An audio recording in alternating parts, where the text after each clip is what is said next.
We want you to have a great time when you're visiting here in the mountains, and we want you to be safe. That's why we love having Dan Smith of Vail Mountain Rescue come by to talk to us, because he's always brimming with sage advice. Good morning, Dan. I don't know about the sage part, but advice is worth what you paid to get it. You guys have been busy. Oh yeah, we had 3 over the weekend. 2 on Saturday and then 1 on Sunday.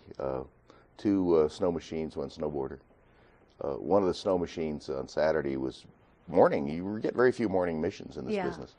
On a tour at Camp Hale, a young lady had slid off the road into a culvert. It's a place where 3 roads meet, and broken her femur.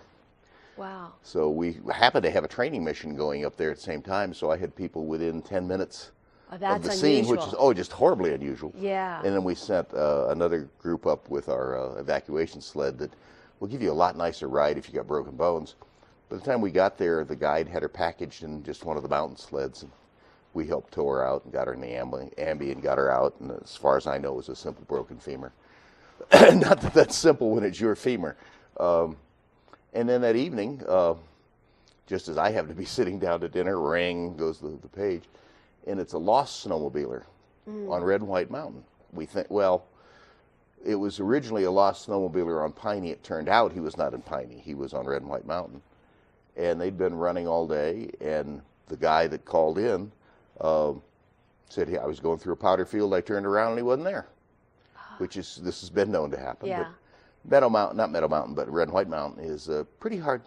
You can get lost, but if you get on a road and go one way or the other, you're either going to come out on red sandstone or come out on 131.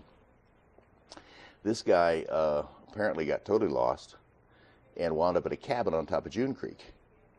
So he built a fire in a cabin and then turned his phone back on. We've been burning up the airwaves trying to get his phone to answer for 2 hours, and it doesn't, because he's turned off. Yeah. That really helped us.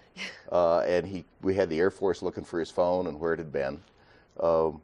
And we talked to him. He said, well, I'll be all right. I'll stay the night and I'll find my way out. I said, no, I'm thinking not. You've been lost once. Let's not go for 2. Yes. So we sent in a snow machine team, 2 actually, and used a training opportunity. We had 1 relatively new guy and 1 very experienced rider on each team. They got about a mile and a half in, and the 2 new guys put up their hand and said, wait a second, this is above our level. We need to go back. Yes, that's what you want people to do. Yes. You had mentioned this many times. Oh, yeah. On the team, you have to find your level. Yes. And you can raise your level with training, but when you start to get out of your level, you need to tell whoever's in charge and turn around. So we put them together, sent them back down the road, and the other 2 guys, both of whom were Beaver Creek ski patrollers who sort of live on a snow machine, yes, went to the cabin, got the guy, brought him out. He was gladder to see us than he thought he would be. So when folks head out on these snow machines, are they on designated trails? No. And so they're not required to stay on designated No. trails. And so that's probably where they start to run into some trouble. They get into powder fields. There was 2 feet of snow up there.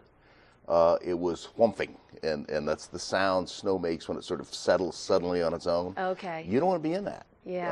Whumph is not good. Crack is not good. There are a lot of bad sounds in the woods, and you don't want to hear any of them, and the guys were hearing all of them. Yeah. But these are 2 extremely experienced snowmobilers. As I said, they're Beaver Creek patrollers. All our guys have beacons on. All of them know how to use them. If the other guy gets hit, it's about as safe as you can get. But there is an element of risk that you can't get rid of. It's just there from being there. Well, Dan, we've got a lot more to talk about, so stick around and we'll come back. We're going to come right back to Dan, but we've got to take a break and go take a look at your weather.